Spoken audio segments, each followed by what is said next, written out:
Welcome everyone. So we're the Platypus Affiliated Society on campus, and so we're a club that's dedicated to hosting the conversation on the left, whatever that may be.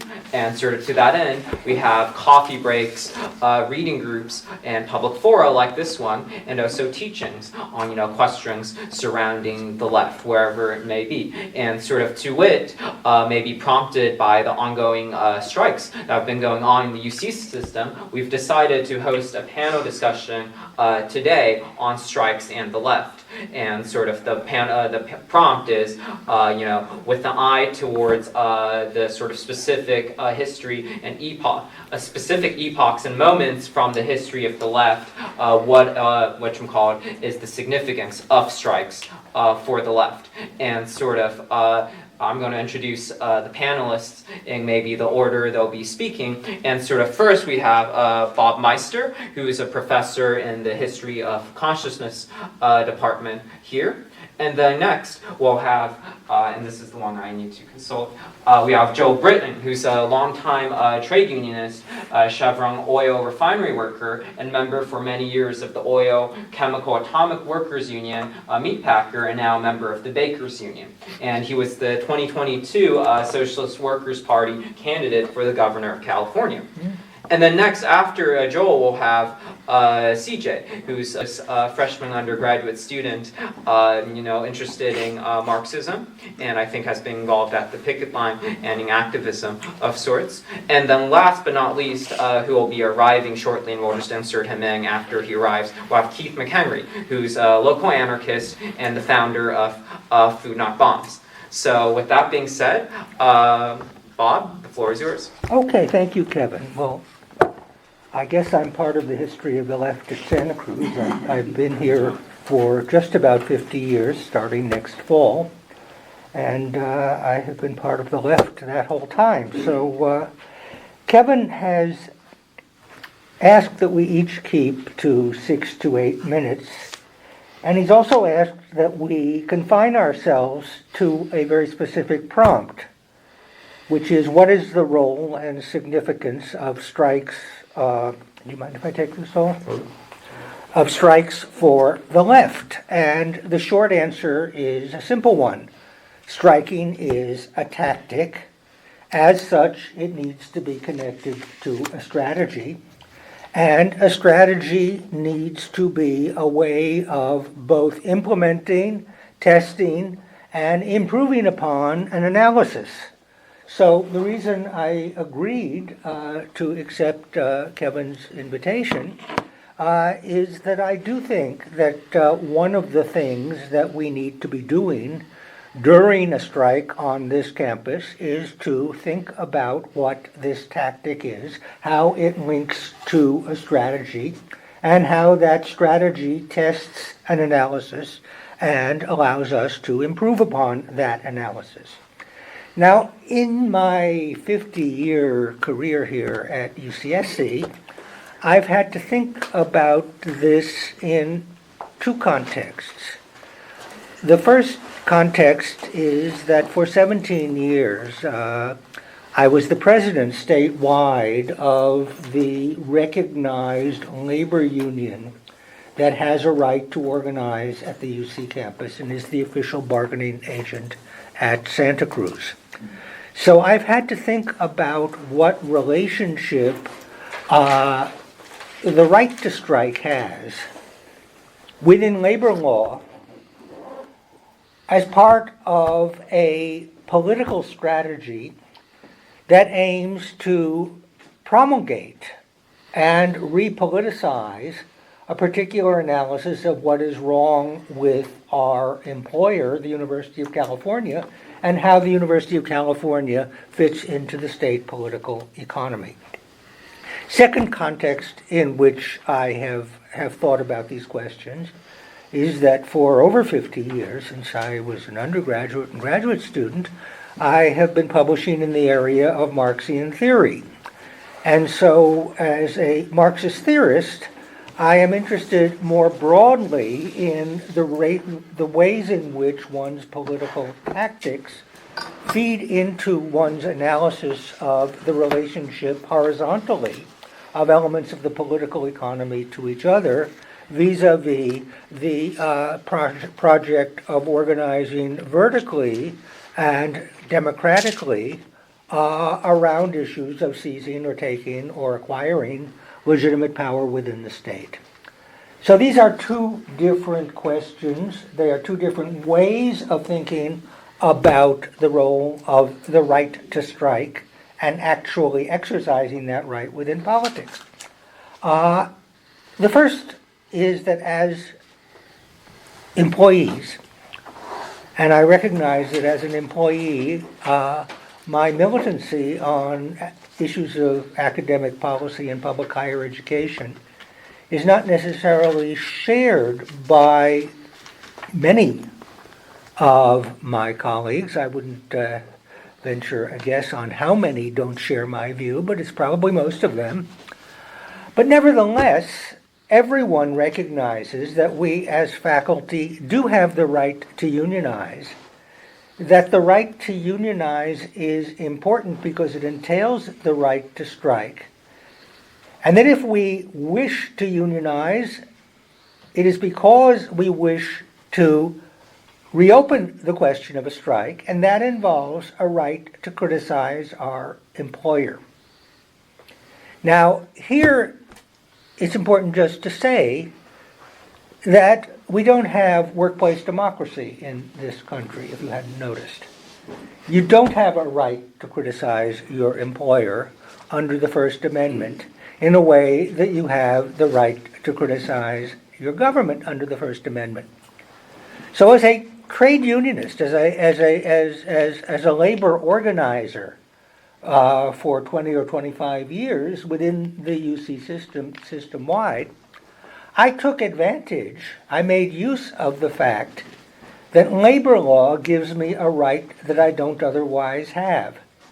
And that to the extent that I am unionizing or attempting to unionize my faculty, my colleagues, to the extent that my colleagues recognize that they want to have the option of unionization, even if they reject that option, even if they are opportunistic in taking advantage of opportunities to undermine that option, I have been able to use the potential of a right to strike, which is enshrined in labor law, to directly expose and criticize actions on the part of the university. 10 years ago, for example, I exposed the fact that the university had pledged in its bond indentures to raise tuition 5 years in advance of the economic crisis by at least as much as it said it was forced to do so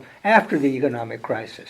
I had the bond indentures. I had the evidence. If I were not a labor leader, if I were not protected by labor law, if unionization does not confer a right of free speech that workers in a public institution don't otherwise have, a cop can't go out and say, your neighborhood isn't being patrolled, but I can go out and say the university pledged in its bond indentures that it would raise tuition, and it said in its bond indentures that it would raise tuition fast if the economy was good and faster if the economy was bad, because then it could blame the state.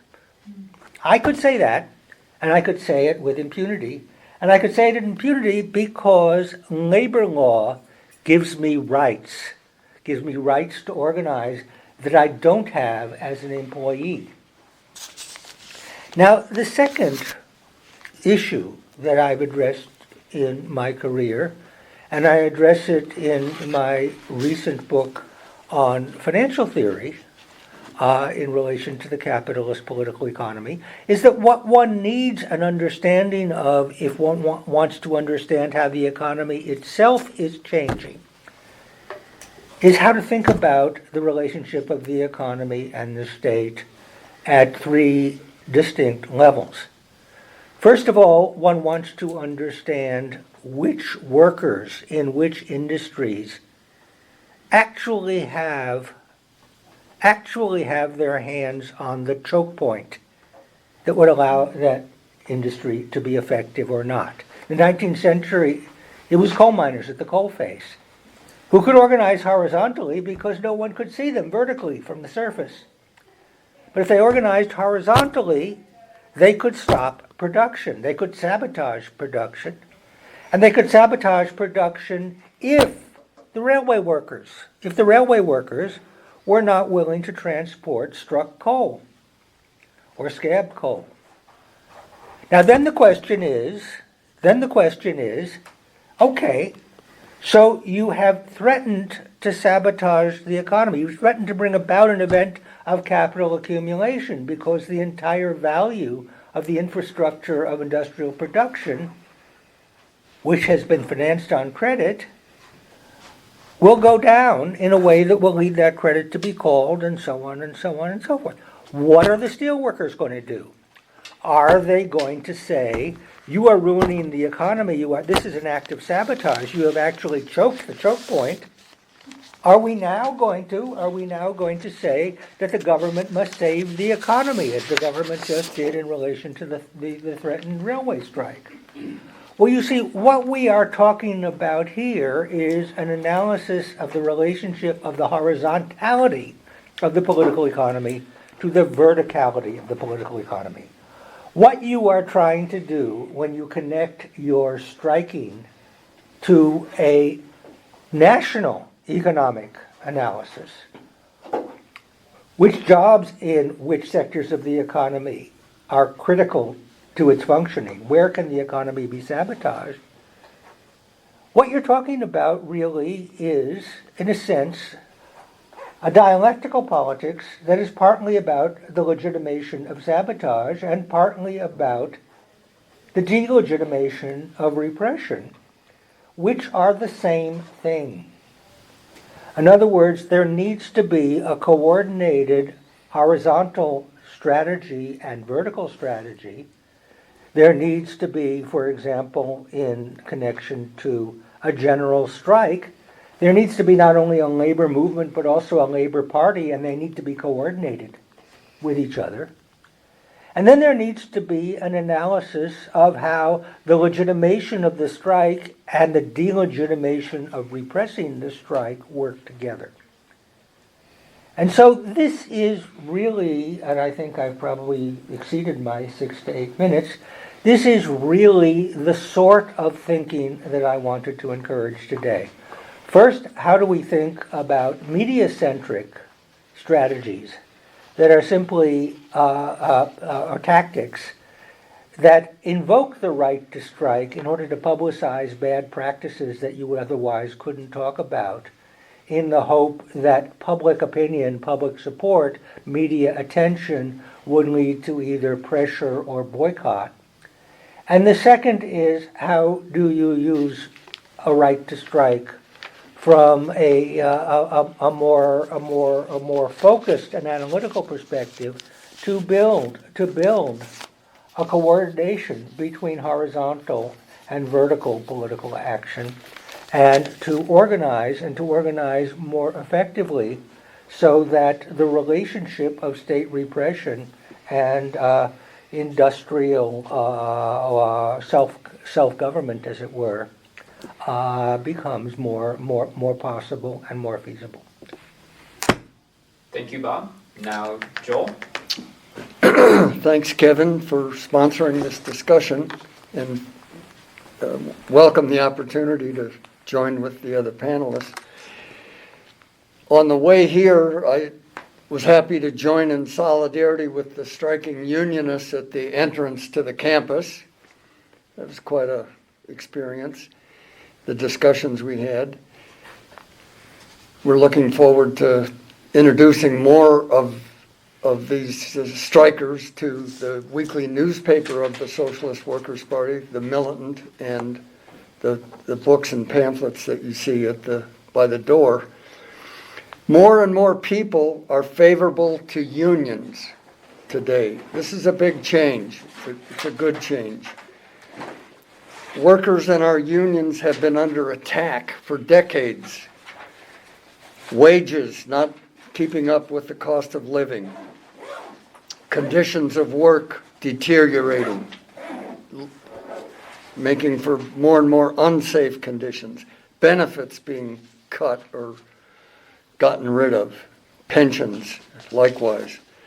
But just in the last couple of years, a whole series of strikes have taken place. We can now say that the low point in labor resistance is behind us. That's the viewpoint of my party, the Socialist Workers' Party. We see it in my union. I'm in the bakery, confectionery, tobacco workers, and grain millers international union. I've been working at See's Candy recently. For short, you can just call it the Bakers Union. My union has had successful strikes just in the last 18 months or so at Frito-Lay, Nabisco, Kellogg, Corn Nuts in Fresno. The only plant in the United States that makes that little snack went on strike. And all of these strikes were successful. My union is on strike at Ingredient in Cedar Rapids, Iowa. The company is trying to impose 12-hour work days, work shifts. Now, what we've seen with the rail workers, as Joe Swanson writes from Lincoln, Nebraska, a rail center in the Midwest, in the new issue of the Militant, he says, the fight of the rail workers and their unions against the profit-driven rail bosses and their government allies in Washington is a class against class struggle. Biden, Pelosi et al. Signed a bill just yesterday, approving a contract that a majority of rail workers voted down. They keep saying 4 unions voted it down and 8 unions voted it up of the 12 unions in this industry, but a majority of the actual rail workers voted it down. Class-conscious workers are opposed to government intervention, which is aimed at crippling rail workers' use of union power. And what power they have, even divided into 12 unions as they are. Just the threat of shutting down all the freight railroads. What that resulted in, the tremendous outpouring in the big business media. Oh, how terrible this would be. So what we have is a Democratic Party-led strike-breaking operation with Republican support. The rail bosses could have stopped a rail strike by granting the workers' just demands, livable schedules and hours, paid sick days, end of onerous attendance policies, and a couple other things.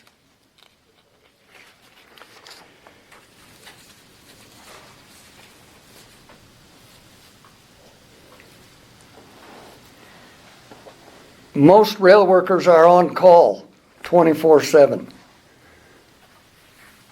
The work schedules and attendance policies make raising a family next to impossible. And having time for other pursuits and flexibility of your schedule. They have cut the rail force 20% in the last 5 years. So it's unsustainable, and there's a huge turnover in the workforce. This was 115,000 workers. A majority of the workers had voted the contracts down. And what Biden and company signed, or what the House and the Senate passed and Biden signed, that doesn't touch the main issue, sick time and schedule. My party, the Socialist Workers' Party, is a party of workers, of unionists. Our members who are rail workers are part of the tremendous discussions that have been taking place in recent weeks on what to do, voting yes or no. It was a big discussion, debates. They've been part of reaching out to farmers because there was a big attempt to try to pit farmers against these workers because of the farmers needing things that come by rail, and they need to ship their products by rail. I would just like to cite, if people don't know about it, very important experience in Canada, just in the last couple of months in the province of Ontario. Some tens of thousands, I think it was 55,000 education workers insisted on going on strike, despite a law that had been passed saying that if they went on strike, the union would be fined, every striker would be fined. They went on strike, and within 2 days, the government rescinded this terrible anti-labor law. That is the road forward, that kind of struggle, and we see it now in Korea as well. Both of these struggles reported in our paper, The Militant. It's critical to learn the lessons of the huge battles that took place in the 1930s. An important example that needs to be better known was how the Teamsters, this is coal yard workers, warehouse workers, truck drivers, including over-the-road drivers, set a powerful example.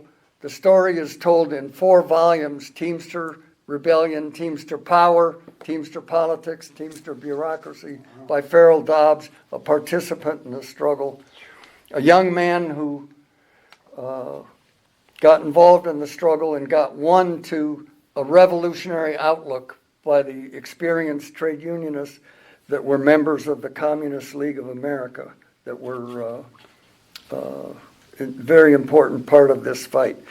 This was a union that was controlled by the ranks in Minneapolis. And then this example spread to an 11-state over-the-road campaign. They organized hundreds of thousands of drivers into the union.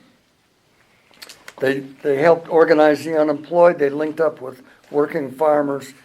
And they functioned in relation to what was called the Farmer Labor Party. And this party eventually evolved into the Democratic Party.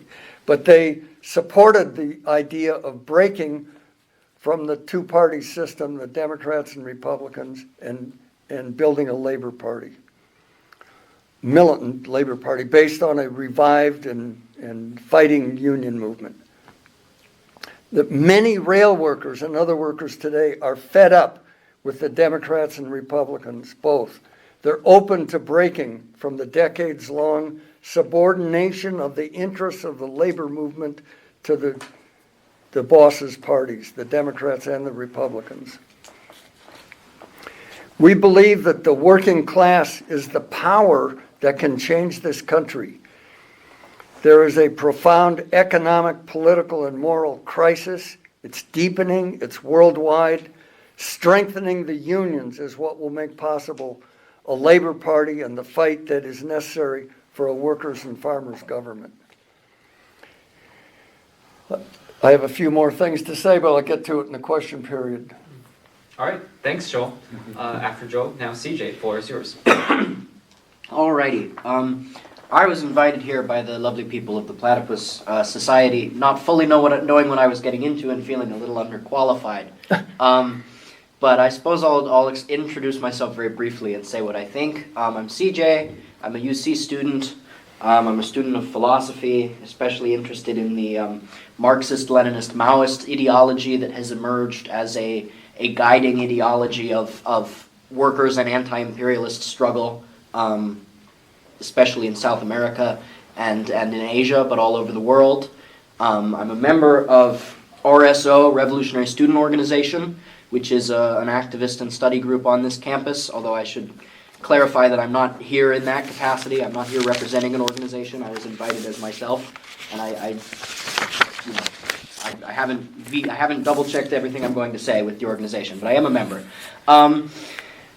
So I think the most important thing in understanding strikes is that they are issues of confrontation between two classes. And I think that's probably a fairly obvious thing for most people that would come to this kind of an event. But I think it is worth noting, especially in light of the recent strike, the UC strike.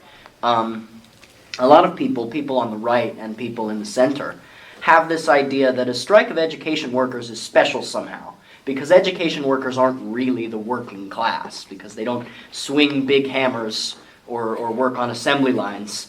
And for a lot of people that are very politically disaffected in America, I think they still have that picture of the only thing the working class can possibly mean is people who work in mines or assembly lines. And of course those people are working class.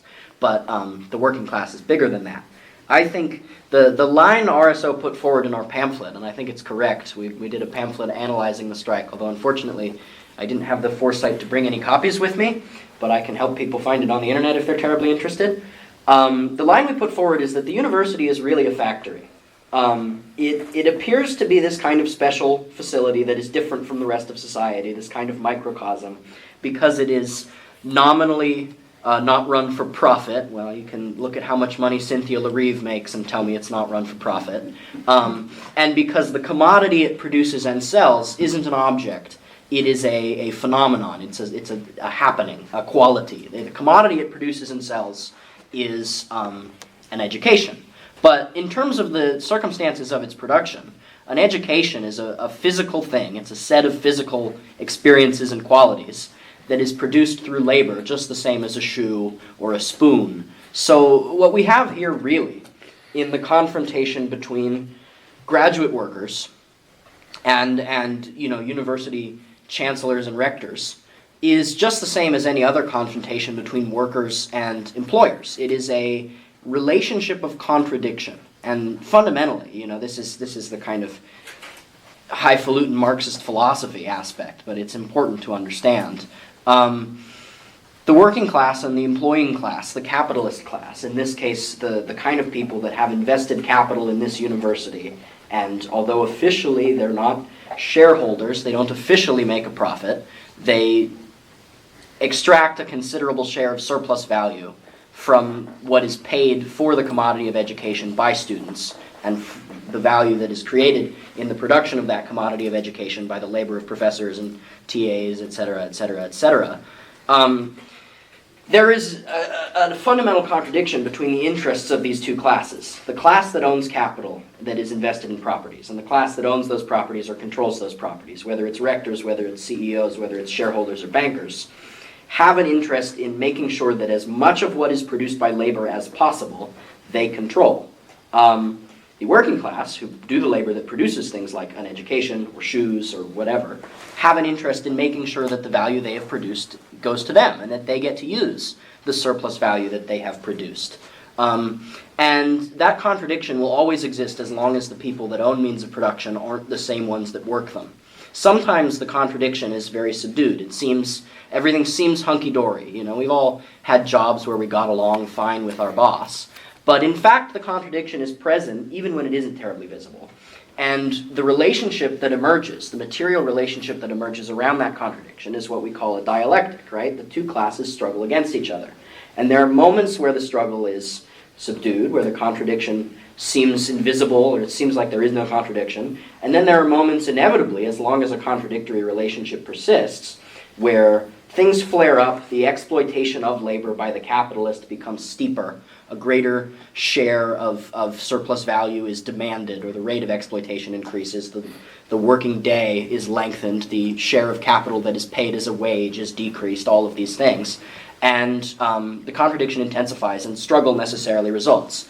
And so that's what a strike is. A strike is a moment of intensified struggle in this long dialectical relationship. But while it is an intensification, it is also, I think, necessary to understand that it is kind of a limited escalation in this relationship. A strike is not the same as pitched battle in the streets, right? What you said, Bob, that I think is very illuminating, is a strike is tactical, in that the way it works is it has a very specific set of demands, and it achieves those demands and then it stops. That's how it works. Sometimes it fails to achieve its demands, sometimes it succeeds, but always it has set demands, which are, for instance, a cost of living adjustment for the pay of grad workers, among some other things, or as the case may be, paid sick leave for rail workers. And those demands, of course, are good demands. You know, anybody who represents the political cause of the proletariat would like, you know, the working people that produce surplus value for the wealth of society to be able to, you know, live and have health care and all these things. But it also, the achievement of those demands, in practical terms, does not resolve the contradiction at all, does it? Because the capitalist is still profiting. As long as there is a capitalist, there has to be a contradiction. Because if the worker truly controlled all of the surplus value they produce, then there wouldn't be a capitalist because there would be no profit for them to make. And so the strike, and by the strike I mean both the current one and the concept, is a moment of dialectical struggle where it is intensified around these specific demands, around calls for these specific demands. And the struggle of the working class in society being to resolve that contradiction through struggle, to take control over what it produces and over production for itself, and to run it in the interests of all humanity, you know, from each according to their ability to each according to their need, all of that. That cause can be furthered through a strike, right? And it has historically been furthered through strikes in very, very important ways. One thing I thought of when I was coming to this panel was in Italy, under Mussolini, shortly before or right after the early outbreak of World War II, there was a strike of miners in response to the increasingly anti-worker economic policies that the fascist government was creating. There was a strike of miners in southern Italy in an area called Albona, also called Laben. And it escalated until they became a militant struggle against the fascist government. And they actually declared a Soviet Republic of Albona, and it didn't last very long. But it was kind of the first armed militant struggle against fascism in Italy, and it was a huge inspiration to the partisans years later. And so all of that came out of a strike. But what it was the escalation from the beginning with a strike with very specific demands. We want the reversal of these new policies that are making our lives worse. That escalated because the workers could understand that tactical demand. They began to more clearly understand their broader contradictory relationship with the capitalists and with the fascist government run by the capitalists, and to demand even bigger changes. Okay, we're going to fight. We're going to actually take to the streets. We're going to seize control over mining equipment. We're going to create democratic councils of workers that will run our work for ourselves. So this is an escalation from the strike as a kind of limited dialectical struggle over specific demands to revolutionary struggle for not just this one pittance under the existing system, but for a new system.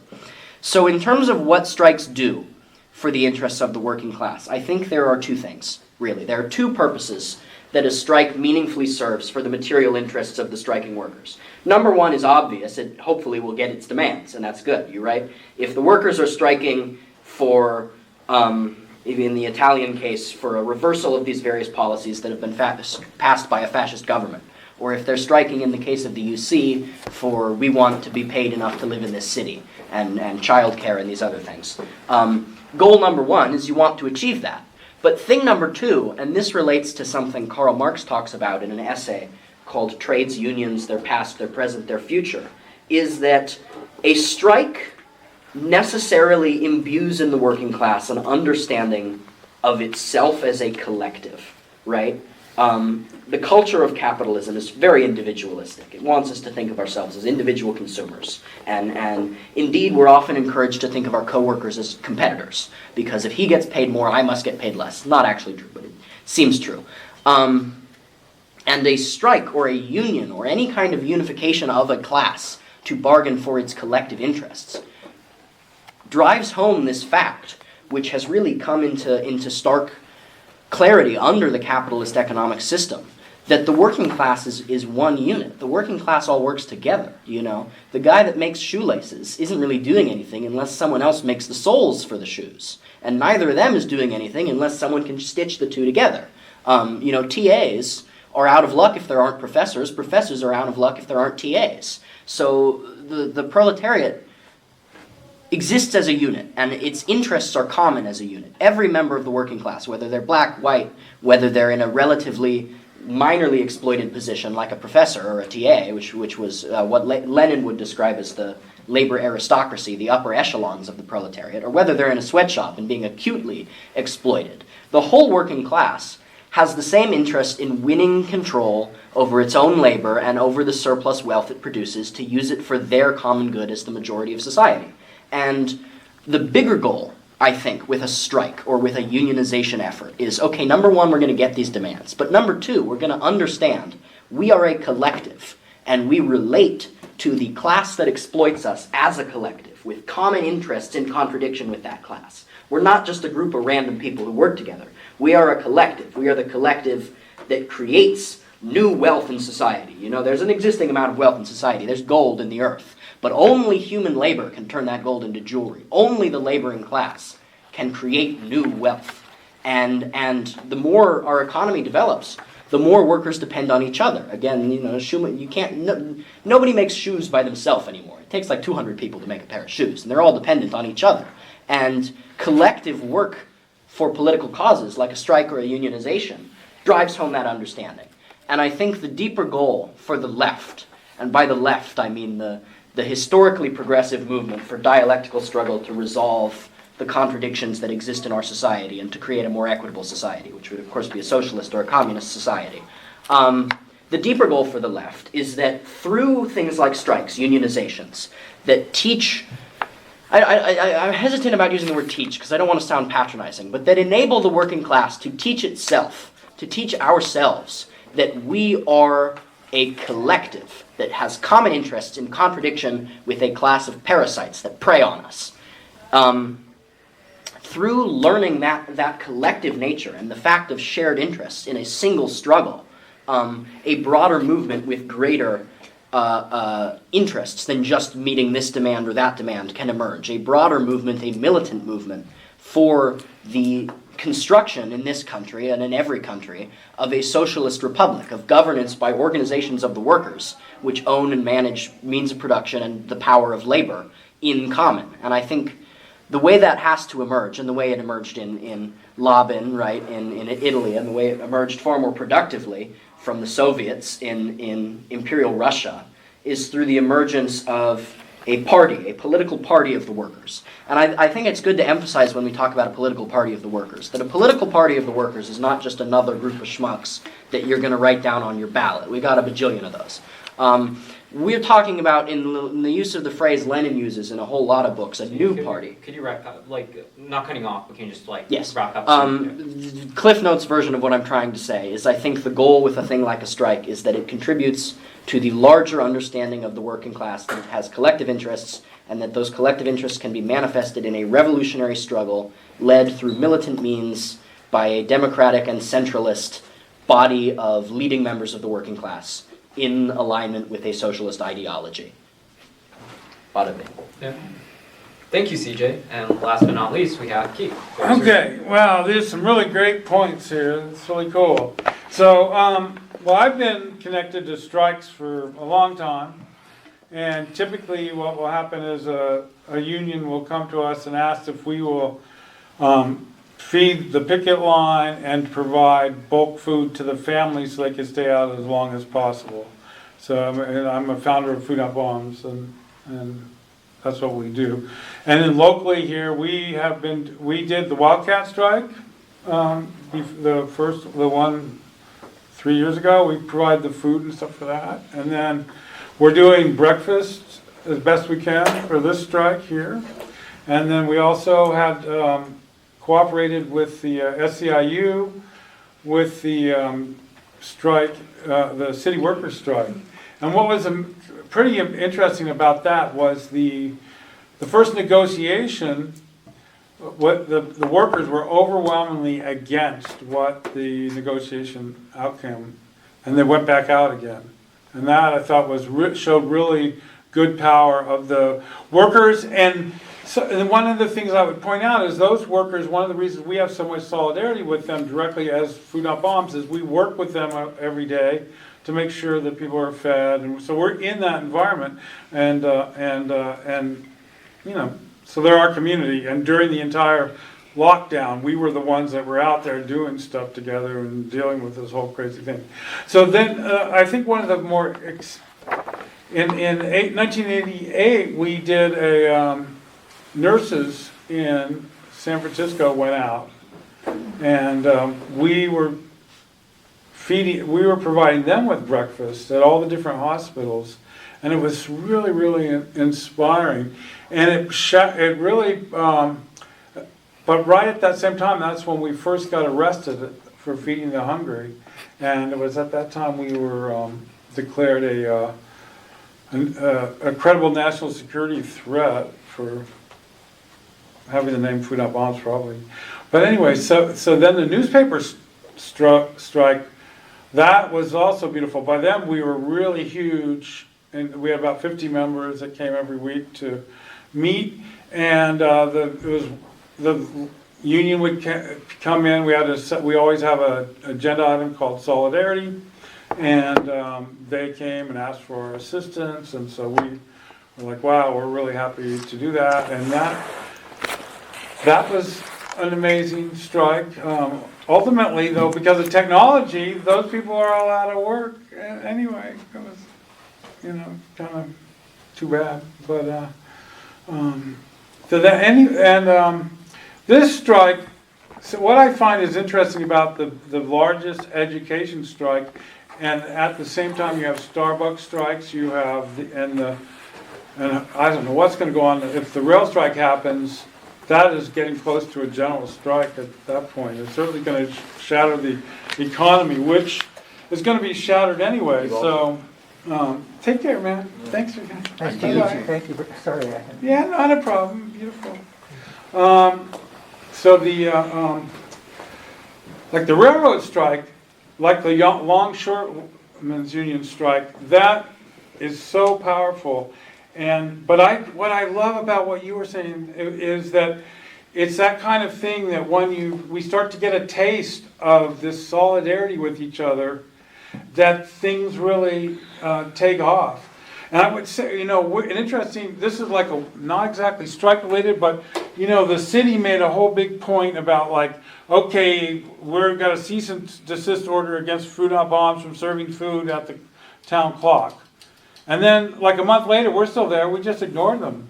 And then they made laws against us serving food there. And then we ignored that. So it's like, you get this sense of people locally, like, we do have power as people united together. And it can be in many, many different ways. Now, one of the things I think is I've been organizing, like I was very involved in organizing against the WTO and these like global economic, like NAFTA. I spent a lot of energy on that. No one participated in the protests against the Glass-Steagall Act being gutted under Clinton, which is really what in a lot of ways influenced the housing foreclosure crisis in 2008. And now we're going into like this mega depression. It's like I can't imagine that we're gonna not, have like real chaos economically. You can see that with Black Friday, people not shopping. But the other thing that's happening is like this cryptocurrency warfare that's going on. And it seems to me that all these things with, here the Democrats are supposed to give everybody a $15 minimum wage. They've never gotten around to that. They've been enemies of the working people for I remember writing letters to Jimmy Carter every day denouncing him for being such a right-wing, imperialist. But this is an interesting moment, and I think the congressional vote might have been one of the hugest mistakes of people in power. because they're arrogant. You know, Pelosi is the one that had us arrested 1,000 times in San Francisco, had me tortured in a stress position cage, had me face life in prison, and had us, you know, in my case I did like 500 days in jail for feeding people. They're arrogant. They don't know what is happening on the ground. We're a basket of deplorables, you know? That's what we are. And that means if you're like the Google workers that are being laid off right now and all the different, you know, tech workers, what is there? There's thousands of tech workers that are just being thrown into chaos to try to find some kind of work while they're profiting too. So we're in a really golden place right now because these people have no like labor union organizing vision. You know, they did engineering studies, they went out to write code, and then they're right? And so I remember years ago, there was a union that was started called Processed World. Anybody remember that? And the idea was that it would be like commodities, everybody typing. But now, the thing that is crazy, I remember Vandana Shivan and Ronnie Cummings and a bunch of people, we were organizing against the patenting of life, right? Patenting of seeds through Monsanto.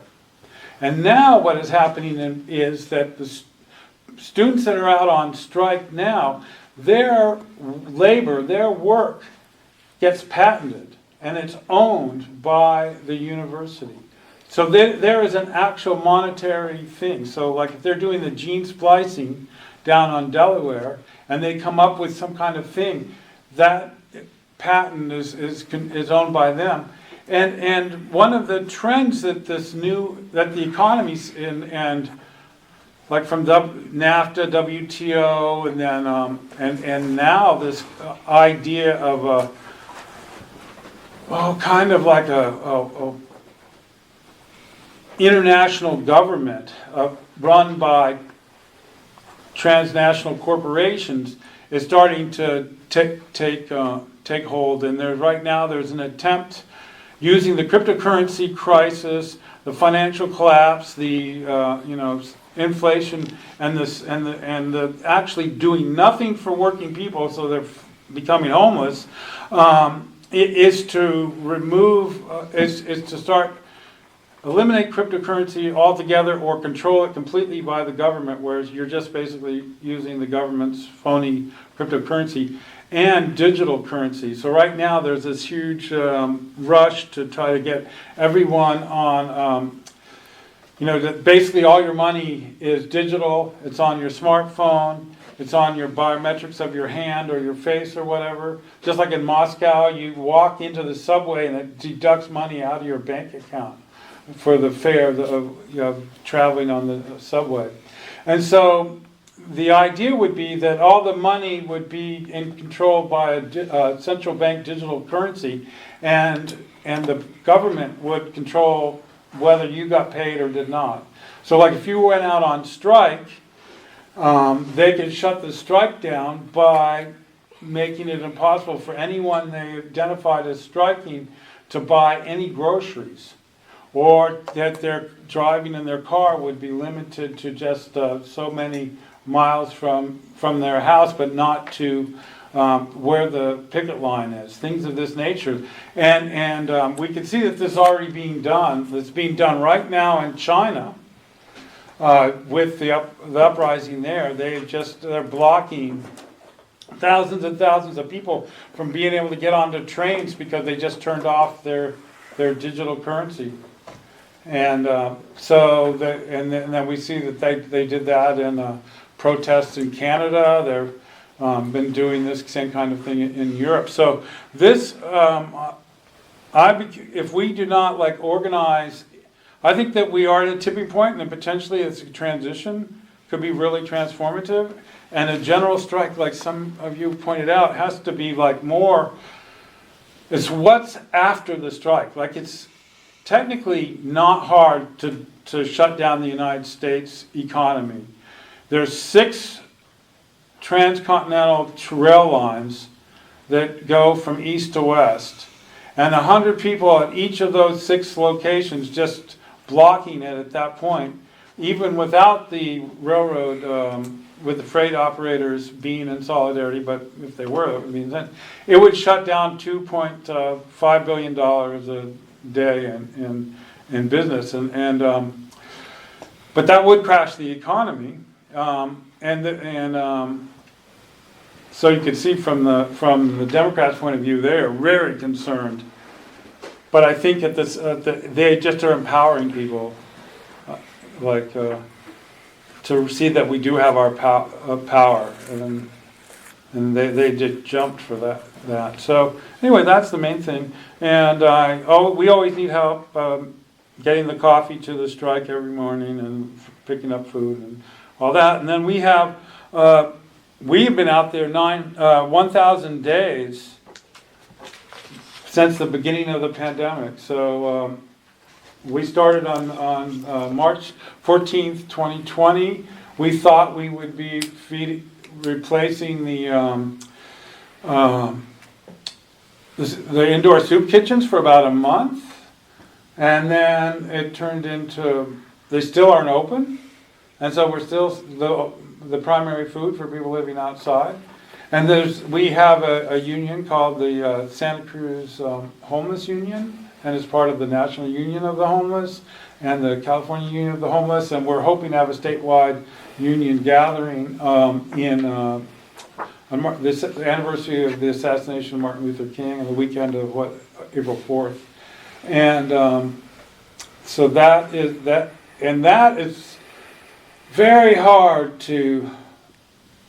Unhoused people have a very fluid necessity, and it's very difficult to organize in that community, but it can be done. And we blocked the eviction of people from San Lorenzo Park and gave them 2 years of some kind of stability, but we cannot force the city to ultimately provide places for everybody. And every single person, when Food Not Bombs started 42 years ago, homelessness was not a crisis in the United States.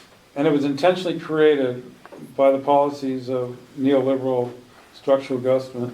And every president, whether Republican or Democrat, every Congress and Senate, all have taken the same direction. And so now this could be the big turning point, because we really have to fight back, or we will not. It will be really hard, particularly if they go to digital currency and there's no possible way for us to, we'll have to create a society outside the main society is basically what we would have to do. Yeah. All right. Thanks Cool. very much, Keith, and thanks to all the panelists for their opening remarks. As you guys may have noticed, Bob has another engagement, so he's left early. So thanks, Bob, for speaking. Cool. So we'll just go straight into it with a round of responses. So let's try to keep them brief, maybe 2 to 3 minutes max. So Joel, floor is yours. Yeah. I'm glad that, what was your name again? CJ? CJ raised Karl Marx's trade unions, their past, present, and future, which is in one of the books that we have here today, called Tribunes of the People and the Trade Unions. And these were written in the mid-19th century, but they're very relevant for today if you think about what the working people face and our unions under the future, their future. He says, apart from their original purposes, which is just a basic defense organization, right, of the workers who are in the union, to make whatever gains they can on wages and working conditions. So apart from their original purposes, they must now learn to act deliberately as organizing centers of the working class in the broad interest of its complete emancipation. That's in italics. Complete emancipation. That's the potential we have in those of us in the labor movement who can fight for this kind of future.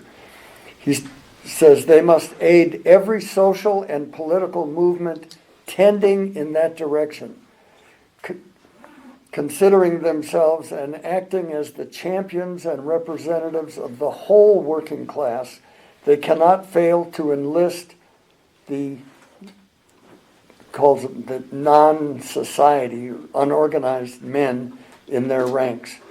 This is a huge challenge today, as the size of the organized labor movement, especially in the private sector, has gone down and down and down, but it's still a very important component of the working class. So, organizing the unorganized, which is a major focus of the union I'm in, the bakery union, discussed at our convention last summer. Marx says, they must look carefully after the interests of the worst paid trades, such as the agricultural laborers rendered powerless by exceptional circumstances. They must convince the world at large that their efforts, far from being narrow and selfish, aim at the emancipation of the downtrodden millions. So I think those are really relevant for today. I would like to just also say that we need to look at the moves being made, and this is driven mostly by people who, some people consider them leftists. I mean, the people in the Democratic Party, liberals, including liberals, including Democrats that consider themselves socialists of one variety or another, are working to refurbish the FBI. Jesus Christ. You know, after decades of the FBI being used against the labor movement, including in these Teamster battles in the 30s, including framing people up and putting them in jail, or being part of helping prosecutors do that, including the 18 leaders of our party that were jailed during World War II, along with the members of our party who were leaders of the Teamsters fights. And so the cheering on of the FBI raid against Trump's home for the so-called secret documents and all that, it is something that we opposed, but that was cheered on by the Democratic Party and liberals. And this was being done at the same time that the FBI was raiding a black rights organization, Uhuru, and attacking a Puerto Rican group that organizes visits to Cuba, where a very important revolution was made in 1959 that is very much alive today. And this group that was organizing visits from Puerto Rico were being harassed by the FBI. No matter who it's directed against, the use of the FBI will become a precedent to be used against the unions, the greatest potential force to challenge capitalist rule. And as has happened time and again against those conscious of building a leadership that can fight to replace the dictatorship of capital with workers' power. That's our perspective, and I think it's realizable, it's necessary, and it's doable. It just takes systematic work, and consciousness is going to change. We're very optimistic of the prospects. All right, thanks, Joel. CJ, round of response. All right. What can I add? What's important? I guess I think I'll talk more about that essay by Marx, because a couple of us have brought it up now, and it is a profoundly illuminating work and very short, and anybody interested in trade unions and what they can accomplish politically, I think, should read it. To my memory, effectively everything that's said in there is correct, but as you said, it's a very old essay, and things have happened since it was written. And I think when we talk, so Marx asserts that the trades unions have emerged as forces that ground the workers as a collective and act for their common defense and their common interests. And in general, this has meant their temporal interests, their immediate interests, right? Trade unions seek better pay, healthcare when they don't have it. They're not as often working for a total restructuring of society, which is fine. That's not their function. But Marx suggests they can do more than that. They can become engines in the struggle for a reimagining of society, for a society in which the exploitation of workers no longer exists at all, rather than simply being something we try to make milder. And he's correct about that. But what he doesn't mention, because it was less clear, I think, at his time than it has become now, through the lessons of experiences like the Russian Revolution, the Chinese Revolution, military revolutionary movements that are going on right now, guided by Maoist philosophy and strategy in Turkey, in Peru, in India with the Naxalite movement, the CPI Maoist. That cannot happen without the leadership of a political party. And again, this is not, when we say a political party, we don't just mean some schmucks that run for office every few years. We mean an organized, concerted unit of, as Lenin says, the most advanced sections of the working class. The people that know what's up.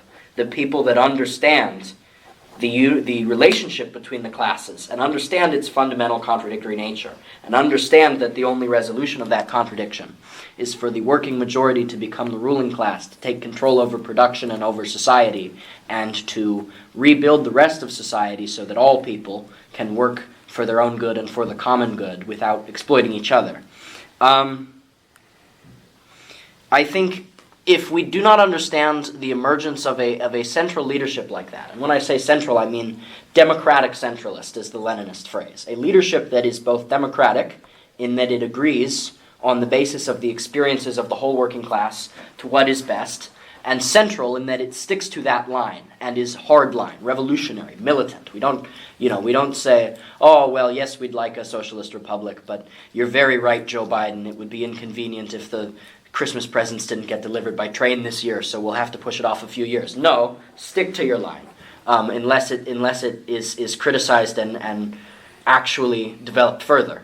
And I think without the emergence of a leadership like that, and without the emergence of a philosophy to guide that leadership, which must emerge in the context of the building of such a leadership, as it has done in Russia with the development of Marxism-Leninism, in China and Peru with the development of Maoism under the leadership of people like Chairman Mao and Chairman Gonzalo Abamayel Guzman, etc. Without the emergence of a central ideology like that, it's very hard for the immediate concerns of organizations like trade unions to evolve into broader concerns, I think we'd like to imagine that trades unions always know what's best and do what's best, but the reality is that there has been corruption in trade unions. There can be corruption in the leadership. You sometimes get leaders who are exploiting the union to enrich themselves in a way that is more capitalist than anything. You get unions that become tied to bourgeois organizations like the Democratic Party and compromise their principles. And none of that means that trade unions aren't valuable and that they don't represent the working class. They do, and they are vital as representatives of the working class.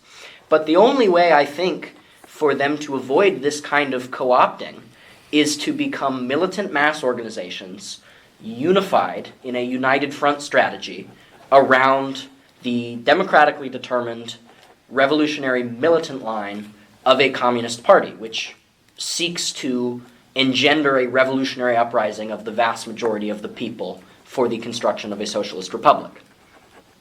So, yeah, that's what I think. As far as what is the role of unions now, how can we revolutionize them? The answer is to unite around a Marxist-Leninist, Maoist, militant revolutionary party. All right. Thanks, CJ. Now, Keith. Okay, well, I found your FBI stuff very interesting because we have a lot of Food Not Bombs kids have been framed and did a lot of time. So, yeah, that happens to us a lot. It's been forever. And it's just, it is outrageous that people in the so-called left think that the raid on basically you just say Putin and Trump and everything's Putin and Trump and nothing is an analysis. But on the same token, people that are actually working class revolutionaries have been like hornswoggled into, you have like totally radical revolutionary ideas, but their language of what's happening is unusual, you know. So like there's a lot of mixing of totalitarian with socialist, with communists, like the people like just randomly, you know. But their hearts, it's a fascinating thing to see how the education system in the United States was able to do that so effectively, you know, because they hate the Democratic Party and they hate the Republican Party, and I run into lots of people, they just don't like it, but they just assume that Nancy Pelosi's a communist. You know, you're just like, what? But I'm sure you run into that yourself. It's very strange, but yeah, but it is like that. You know, I did an essay. It's like where the title roughly is I'm done with the left-right divide, and it's really the humans, the people, against this kind of technocratic, totalitarian, like corporate dystopia that seems to be emerging, and I come to that idea in part because, you know, I was out there. I've been out there for the 1,000 days of the pandemic, and so, you know, there was just this that something about that just shattered this left-right paradigm that existed before then. Even though, and I think it's because, in part, of people being locked down and the algorithms of social media and stuff just kept boosting like some kind of a position. But when you were on the street surviving, as many of us were, the basket of deplorables who became the first responders and the what were we called when we had to be out there all the time? What was that? Essential workers. Essential workers. We were essential workers for a while, and then we became the unvaccinated after that. You know, it's just like this endless maligning of the working class. You know, that's just incredible. So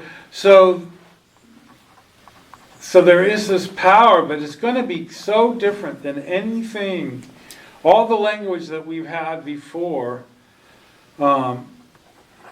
is being turned upside down. And a lot of it is like war is peace, you know. I mean, basically, they tell you they're winning a war in Ukraine, even though, like, it's not happening. You've got the Democratic Party saying, the economy's the greatest ever.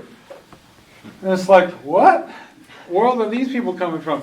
Man, don't get on the frickin' White House Twitter feed. Boy, I see some really crazy stuff. And and then we're against Nazis and some Nazi ate with somebody in some restaurant. Meanwhile, let's give billions to Nazis in Ukraine, you know, and it's like insane. So everything is turned upside down, but this is like a great opening. It's a great opening because as the economy completely collapses and it becomes clear that the issue is like making sure people have water and food and shelter and relationships and celebration and community, and that the more and more human that we are in the face of this, like, you know, digitized, totalitarian kind of frightening specter that we don't fight back and succeed at defeating it. But you can see that the human spirit is so strong that as much as they want to enslave us in their like digital economic system, I think people are just going to fight back and resist. But also the other thing that was really sad with the Biden administration, which is that all the foundations just bought the entire opposition. So overnight, what was a leftist TV program like Democracy Now! Became like a neoliberal bunch of nonsense. Everything was like that. The environmental group got co-opted. They Black Lives Matter. They just, you've got to stay away from foundation money and from working with the capitalists, no matter what it is. Otherwise, you have no integrity on the streets, and that's all we really have. So anyway, there you have it. All right. So Yay. thanks, Keith. So we've finished a round of responses. CJ's gotten dressed and he'll hopefully come back quickly. I may have to go because I have to go pick up a bunch of T-shirts from Boris and Nidos. Mm. Is it alright if when CJ comes back, I'll ask a question to the three of you? I guess my question to the three of you, and I'll repeat when CJ comes back, you can get in order, is that, it seems you three of you guys are speaking from three different avowed tendencies, right? For instance, Keith, you're speaking as an anarchist, and also Joel, you're speaking as a Trotskyist, and CJ, he was speaking as a Maoist. And I was wondering, how might your guys' this certain ideological tradition you guys say, and political tradition you guys say come from, how do you self-conceive of how you look at strikes as differing from the other ideological tendencies, right? The other two on display, and also, does it matter? If there is a difference, does it matter in the longue durée or does it not? And we can start with you two, and then when CJ comes back, he can address the question. Okay, I'm also anxious to hear from other people in here. I would just say quickly, we don't call ourselves Trotskyists. We call ourselves communists, revolutionary socialists.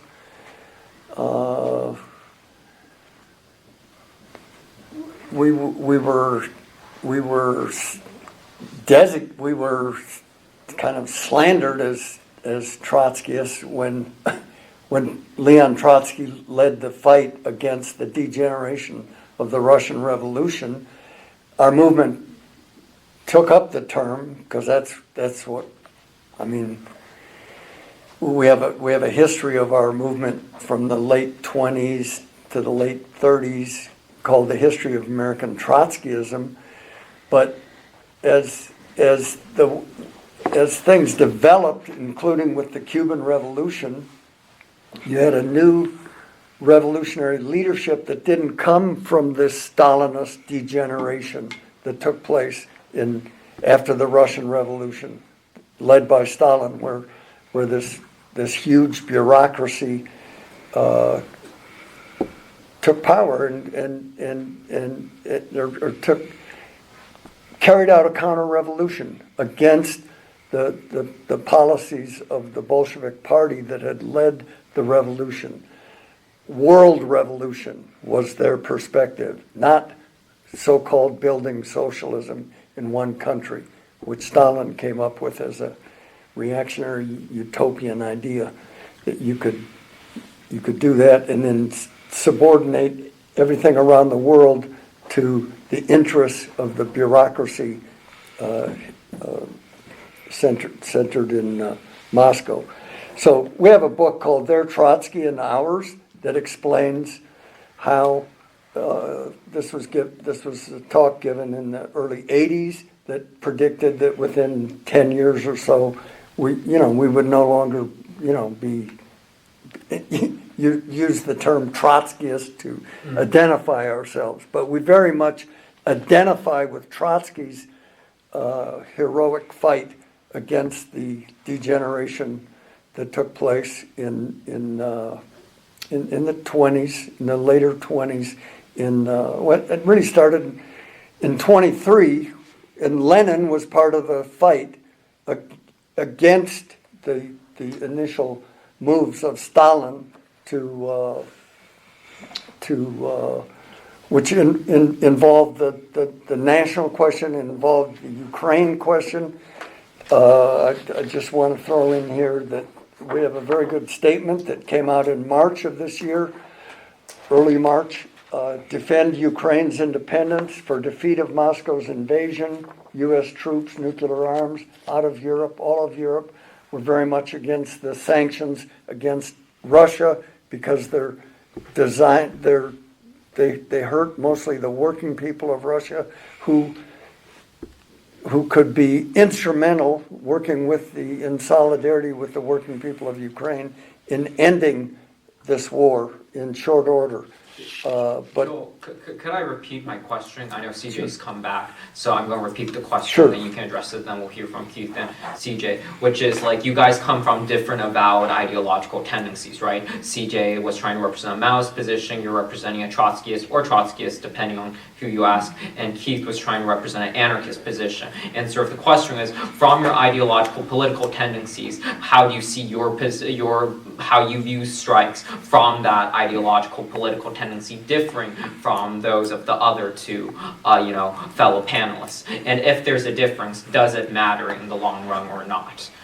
So repeat. okay, just to wrap up, I think there's potential for people from these three currents of thought, three continuities, to collaborate on certain questions as we have over the decades, on opposition to imperialist war, like happened during the Vietnam War period, and in the union movement. But it'll be a contest. It'll be a contest of ideas and perspectives that'll have to be fought out in the working class. And in my opinion, the continuity that I'm speaking on behalf of is most likely to prevail as a mass phenomenon among working people as the working class radicalizes in the coming years. Keith, CJ, do you guys want to take a stab at a question? I'm happy to do so. I suppose I kind of have to divide my response in two segments. Number one, sort of justification of the Maoist position, and number two, elaborating the Maoist position, which I'll try to make longer. I think it's probably not a shock to you that I would object to the notion of such a thing as a Stalinist degeneration in the Soviet Union in the 1920s. Stalin is an imperfect figure. Of course he's an imperfect figure. There are no perfect figures. But it is, I think, a vital mistake to trust the bourgeois educational system, which has called him genocidal on the basis of information filtered through Nazi Germany and its occupation of the Soviet Union. It's a mistake to trust that. Being informed about communists by a bourgeois educational system is a bit like being informed about vaccines by a talking smallpox virus. Now, the idea that Lenin was against Trotsky and for Stalin in the first place, against Stalin and for Trotsky in the first place, is based on a dubious document, which, if you read it, which I have, doesn't really justify that position. And in the second place, doesn't actually matter. It doesn't matter what Lenin as an individual wanted. It matters what was in the interests of the working class and of the revolution. And, building socialism in one country, of course, is a step on the road to global socialism. But it is obviously necessary, because how can you possibly build socialism in two countries at the same time when one has an advanced industrial capitalist economy and one a feudal economy?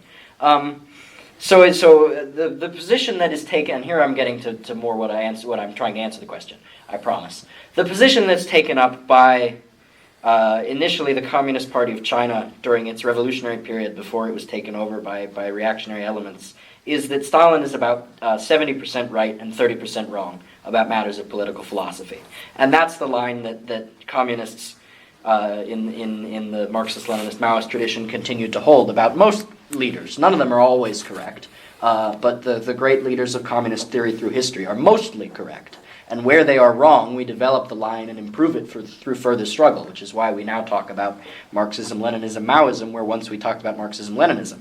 Now, in relation to Mao, at the same time he's developing further, and not he himself, but the Communist Party under his leadership and the masses under their leadership are developing in China further philosophy, further ideology for proletarian liberation through the application of Marxism-Leninism to the particulars of China. While they are learning what Stalin had right and what Stalin had wrong, they also developed this very important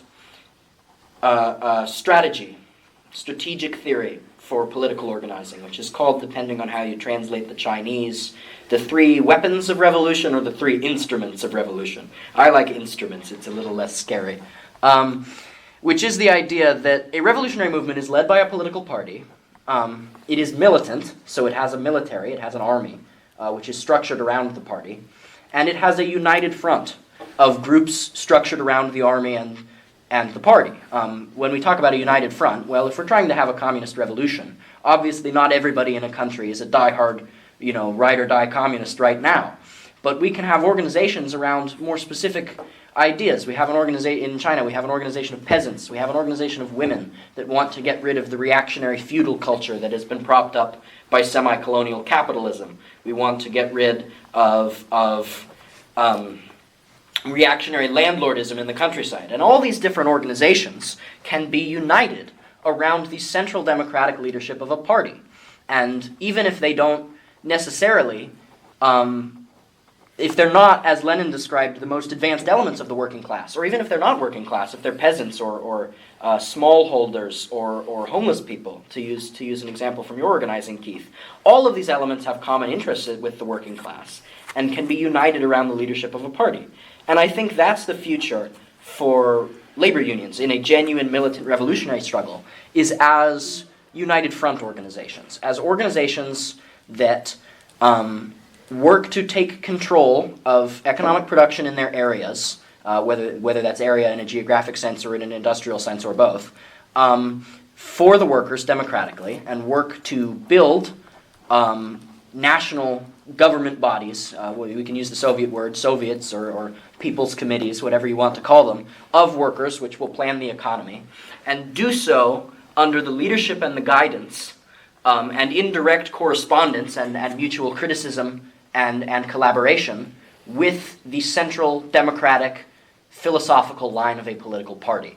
So this comes back to what I was saying earlier. I think the way to keep unions on the right track is to unite them in a united front around a central line, which takes the form of the line of a revolutionary political party.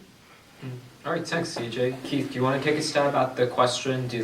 How would anarchists approach strikes differently from Trotskyism or Maoism? And if so, does it matter? Well, I think what would happen in an anarchist, when anarchists are doing strikes, like in the Spanish Civil War and things like that, leading up to it, that it would be the less hierarchical. There wouldn't necessarily be like this paid union staff. See, that's one of the reasons we don't have any paid staff in Food on Bombs. We want to be as horizontal as possible and as inclusive of the people needing the food in the decision-making direction of the movement as possible. And so I think that's where it would be somewhat different, is that the decisions would be made in by everyone equally within whatever the union is. Now there's some there's a lot of issues we saw, like with Occupy, where the FBI could just hijack the General Assembly and derail it, because instead of it being kind of organized in smaller subsets of affinity groups or groups of people that really trusted each other, knew each other more, and more like in the way of Clamshell Alliance back in the 70s, where we had kind of neighborhood affinity groups, and then you would have city clusters, and then you'd have New England-wide meetings, and there was like kind of there was, the decision-making was always in the local chapter, not in the, that everything had to be ratified at the lowest level. So I think that's what would be the big difference, is in how the organizing of it would be.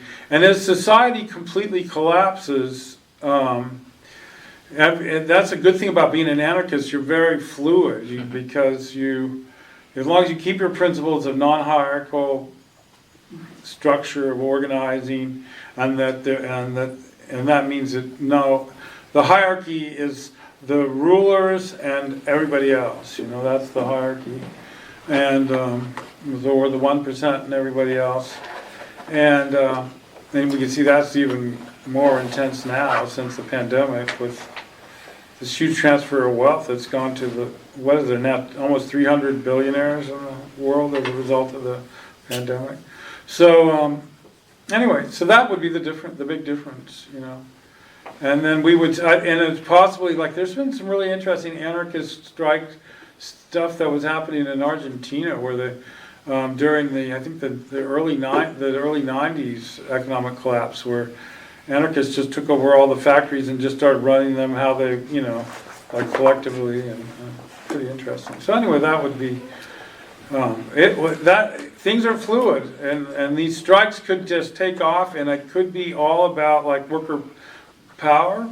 That just telling you're going to get $15 an hour and never doing it type of thing. Man, and inflation as bad as it is, and then the grocery stores buying each other up, so now the prices are going up, not only just through other things, housing, the amount of people being evicted and having to move in with their families and double, triple up and then hit the streets. The tension is there. So it's going to be magical how to harness that in a positive way where we're not all struggling for minute crumbs of what's left, and that's, so Food Up Moms actually has a meeting on the 15th of January at the Resource Center for Nonviolence to see if we can all deal with the chaos of the collapsing political and economic structure. Anyway, so Yeah. everybody's Thanks, invited.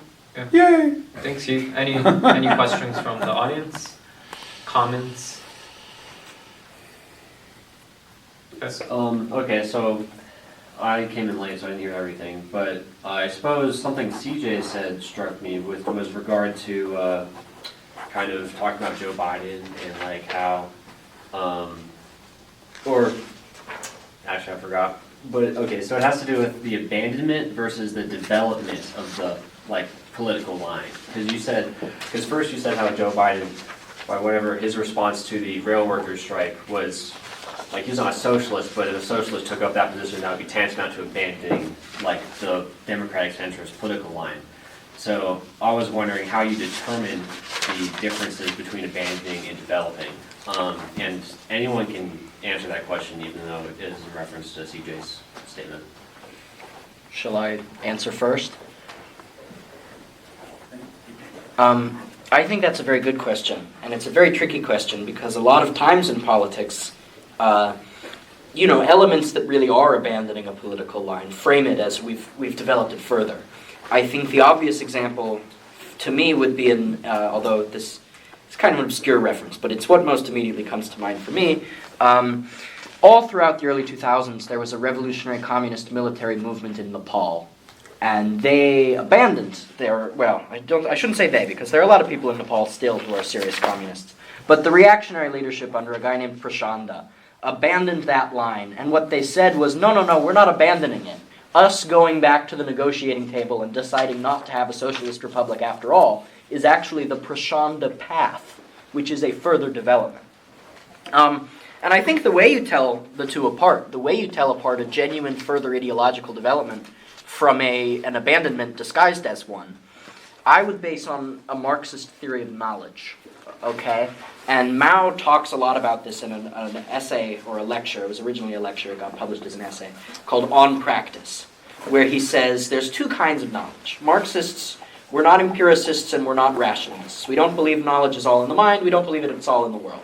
There's two kinds of knowledge. What's principal is empirical knowledge, experiential knowledge. We experience the world, we experience dialectical struggle, contradiction and struggle between social elements, between natural elements. And on the basis of that, we have these ideas, right? A worker might have the idea, I think my boss is screwing me over. Supplementary to that, through the analysis of that struggle with the mind, with the material power of the brain, we develop rational knowledge, he calls it, or logical knowledge, theory, that explains these specific experiences on a universal level. Right? Why is it that my boss is screwing me over, your boss is screwing you over, your boss is screwing you over? We develop a theory out of this that if everybody's boss is screwing everybody over, it starts to look like there's a contradiction between the workers and the bosses. So I think it's important to return to that and say that when we are developing a theory, a political theory, practice is always principle. Theories develop out of practice, and they exist to be applied to practice. So when we apply the theory to practice, does it advance our struggle? Does it get us closer to our goals? If it does, it's probably a good theory. If it gets us further from our goals, if, as in the case of Nepal, we've suddenly gone from being on the verge of the communists taking over political power to making a truce with former supporters of the monarchy, where our economy is now run mostly by like Indian multinational companies and European tourism companies, seems like a step backwards. And of course that's not going to work every time, because it's hard to know when you're stepping forwards and when you're stepping backwards. But I'd say in general that's how I would navigate knowing what theoretical strides are forward and what are backwards. Do they lead to an advancement of social practice? Do they lead us closer to winning the workers' struggle, or do they lead us further away? Keith or Joel, do any of you guys want to take a stab or respond to CJ? I would.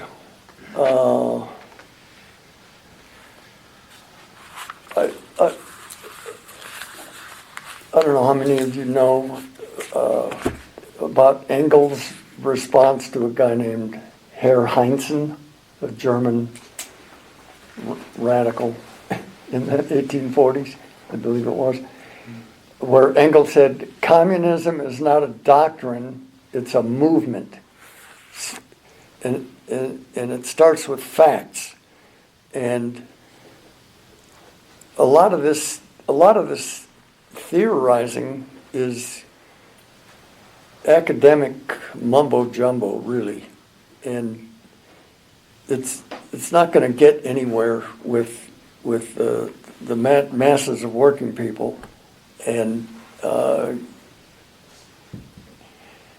I would just like to note that, I mean, you refer to strikes in Spain. I mean, that the anarchists in Spain, after declaring, they're against government, right, against the state, they went into the bourgeois government. I mean, this was a betrayal of the working class struggle there, and the Stalinists played an absolutely horrendous role in Spain, counter-revolutionary, just terrible, and it was consistent with and these are not slanders of academia against Stalin. I mean, look what was done under his misleadership, including. This is the anniversary, it was just commemorated in Ukraine, of the Holodomor, the terrible several million people in the countryside dying of starvation because of the policies of the Stalin government. The forced collectivization of agriculture that took place. This was against everything that Marx and Engels and Lenin taught about the agriculture question, the peasant question, and these are matters that the new revolutionary leadership that came on the scene in the 50s in Cuba avoided those and rejected those methods that were used. So anyway, that I would leave it for there and hope that there might be another comment or two from the participants in the meeting. Keith, do you want to take a stab? No, I better go, because I have to get up early again and Okay, do the striking. Time also. Here we go. I have a question for you, Joel. Sure. Thank you. Here you go. Who is that? David Robex. Yeah, I'm familiar with his music. yeah, he's great. Yeah, he's pretty Here, good. I'll get you. I've got He's an some more. anarchist, isn't he? It is a pack. I think he is. Yeah. I've eaten your food on more than one occasion at various times. I can imagine, I know. I don't think I've ever eaten the food, but I have been served tea at strikes. Well, you should come, our meals are every day. Thank you very much. Go ahead. Yeah, Joel, you mentioned how important the history of the labor movement in the 1930s was in conjunction with movement for socialism at the time. And my question is, since a lot of these sort of traditional trade union jobs have maybe been like outsourced from the United States, and there's been a sort of ballooning of what TJ referred to as like the labor aristocracy, it seems that trade unions have maybe lost their affiliation with movements for socialism. Do you believe that trade unions will still be an important vector for movement for socialism in the U.S., or that because of what has happened since World War II in neoliberalization, austerity measures, and simply less manufacturing domestically, that we will have to reconfigure how labor in the United States organizes? Okay. There's still millions of industrial workers in the United States, despite big changes in the steel industry and so forth. There's tremendous number of auto plants, including auto plants that need to have union representation.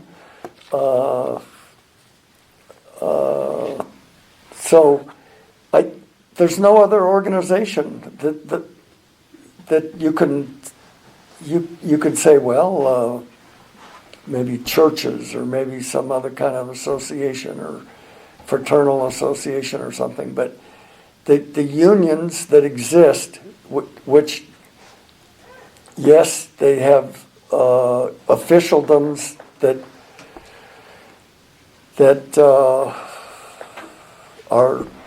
carry out misguided policies against the interests of the immediate and long-range interests of working people, including supporting one, especially the Democrats, supporting one of the capitalist parties.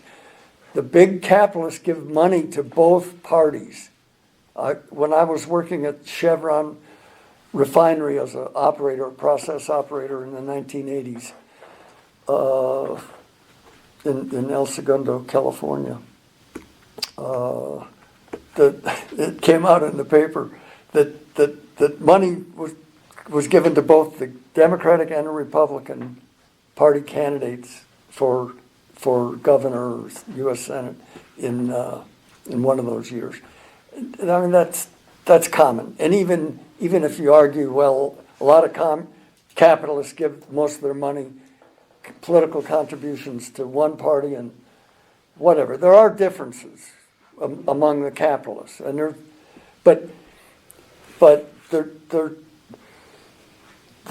there's the unions. If the unions memberships can and will, they will, in our opinion, develop the consciousness that it's in their interest to build their own party instead of relying on the Friends of Labor. Look what Biden just did. He's been arguing that he's the most pro-labor president, right, in the history of the United States, at least since FDR, and maybe more so. Well, FDR was horribly anti-labor. He helped put the leaders of the Teamster fights in prison in World War, right on the eve of World War II was when the trial took place. And but we say that people in unions, and we think young people should look toward being part of the unions and fighting to transform them into revolutionary instruments of class struggle. That's the perspective, and it's quite possible to carry that out, despite the all of the pressures that go toward capitalist politics, and I would argue things that could divert away from the interests of working people. The idea of just wrecking things as opposed to taking them over, for example. That the idea of you're frustrated, so you go break some windows, or all of these kind of things. No, you build the biggest, strongest mass movement that can contest for power. You're not trying to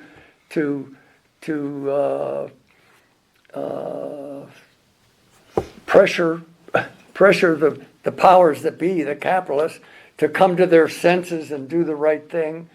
No, you're fighting ultimately to take power out of their hands and have it in the hands of the working people with a leadership, and a leadership that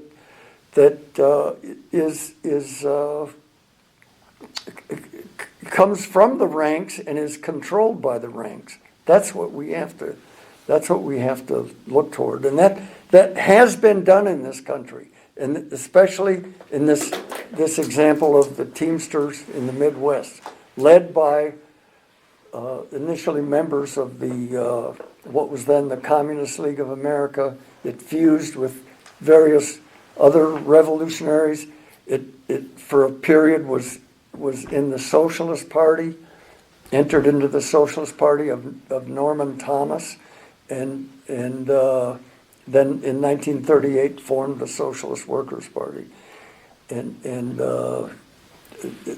this experience went on right up until basically the outbreak of World War II, where tremendous pressures came down. Right. Tobin, the international president of the union, went to FDR to get FDR's support to frame up the revolutionary fighters in this union. And so, anyway, that's a few points. Okay. Maybe others would have comments. CJ, do you want to respond to Mouse's question or respond Yeah, to Joel? I wanted to add a little bit, if that's all right. In the first place, I think it's absolutely true. This sort of the loss of traditional industrial and agricultural jobs in the U.S.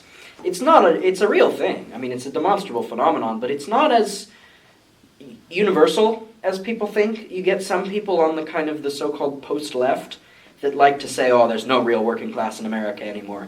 Well, I'm from Seaside, California, which isn't very far from here. Between here and Seaside is the Salinas Valley. Drive through the Salinas Valley for a couple hours, you will see there are millions of agricultural workers in this country who are either unionized or in dire need of being unionized. In the second place, I think the jobs that have replaced these traditional industrial and agricultural jobs, baristas, people working in Amazon warehouses, cashiers, all these things, those are still working class positions. The idea that the working class means industrial and agricultural workers is quaint, I think, and unusual, and it isn't Marxist. It isn't helpful.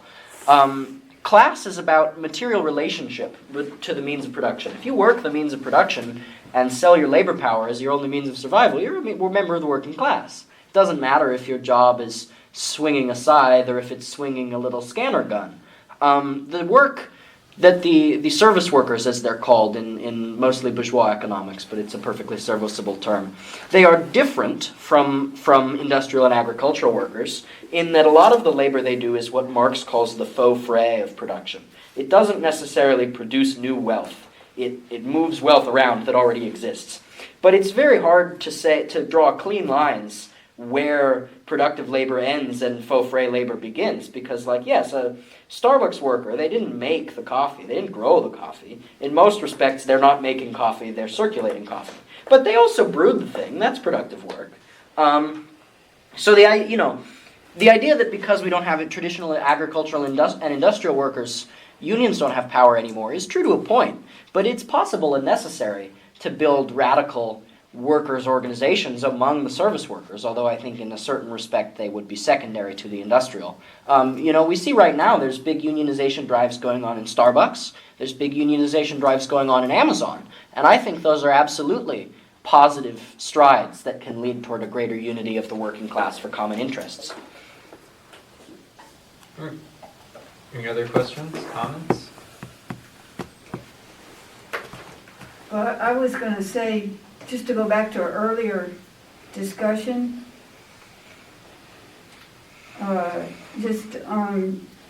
with the Socialist Workers' Party, how do we look at ourselves? Are we like Trotskyists or what?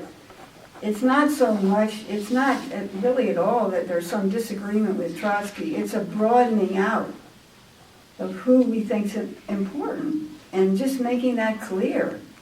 It's Marx and Engels and Lenin and Trotsky, and then you have the Cuban leadership, which we don't agree with everything, but they made a very profound revolution that really got to a lot of what we're talking about, in different formulations. I know CJ's working on workers actually taking over things and solving things through their organizations. A very deep history. And without the repression that you got first in the Soviet Union, where workers became locked out of politics. You could not say everything you wanted to say, literally, for many, many years. So just the importance of that example. And so we want to be part of that, part of Thomas Sankara, the Marxist leader in Burkina Faso. He's part of our tradition, and the communist tradition. So it's a broadening question.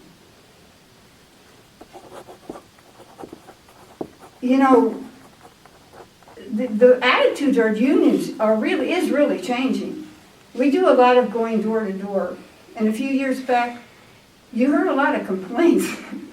The dues, we pay our dues and nothing happens, and it's real. They do take a lot of money, including from people that are just temporary or whatever. But now you just hear less of that because people feel they need something, to fight the bosses. And secondly, and you find this on picket lines, you find it from Trump supporters, you find it, there are workers, you find it from people that voted Democrat. We find a lot of people that voted for Obama and then they voted for Trump. And now Biden's calling them all fascists, and you have what our friend here, the anarchist, kept pointing out. Everyone is labeled as deplorable if they happen to vote for Trump. So just people, when you raise the idea of a Labor Party, yes. But the problem is, how the hell do you get it? It seems like pie in the sky, So you really have to talk about step by step. We got to strengthen the union. How do you do that? More solidarity, not just support strikes, but more solidarity between unions. Social actions. I was in the Eastern Airlines strike. I was talking to the workers on the picket line this morning. I said, did you ever hear of Eastern Airlines? No, because we destroyed it in our strike. But it used to be a giant airline like United. And I still remember right in the middle of that, we went out when Nelson Mandela came with a giant banner that went all the way across the Coliseum. Welcome from the Eastern Airlines strikers. So social, broader social things that will raise the class consciousness and international consciousness. People start thinking internationally, and that can lay the basis for a Labor Party. Then the Labor Party, it's not going to be, it could be for all tendencies. People are going to be contesting. There'll be anarchists. There'll be whatever. So to fight for the path that the Cubans took, take the power, and point to all the examples. The problem is not the workers. They have Nicaragua. They took over the government, a revolutionary organization. They had a workers and farmers government, but they never quite could go all the way to take the whole economy. They pulled back. But still, the fact that they had a workers and farmers government, they had one in Algeria. What workers have already accomplished is not workers can do it, and the world is getting in more and more crisis. So the conditions are going to exist more where if there is leadership, we can do it. But, you kind of have to show how step by step. And yes, you have to have an idea of the course. In the manifesto, Marx said, what's a communist? A communist is part of the working class, but we see further. But the course is going to be followed not just by ideology. The experiences of the class is what's going to do it. CJ, do you want to respond?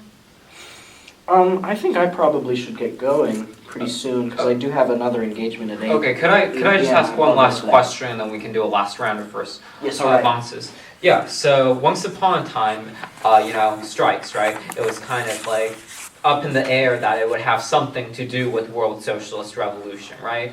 But if we fast forward through the trash heap of the 20th century, right, or just even parts of the 20th century, if I ask some average people, right, like strikes, what do they have to do with world socialist revolution, becomes more of an opaque question, right? It becomes less clear, and it's especially clear today that it's not like, certainly you two, right, and our fellow panelists would say, oh yeah, there's a relationship, but for, the average person who's striking, it would just raise a big question mark or a blank stare, right? And sort of, my question is, how did we go, how do we go from, at one point in time, right, maybe the beginning of the 20th century, there was a perceived relationship between strikes and also world socialist revolution, all the way to, later in the 20th century, and also maybe today, where it's perceived they're not related, or the relationship is more obscure. With the eye towards historical specifics. And you can fold in closing remarks with addressing that.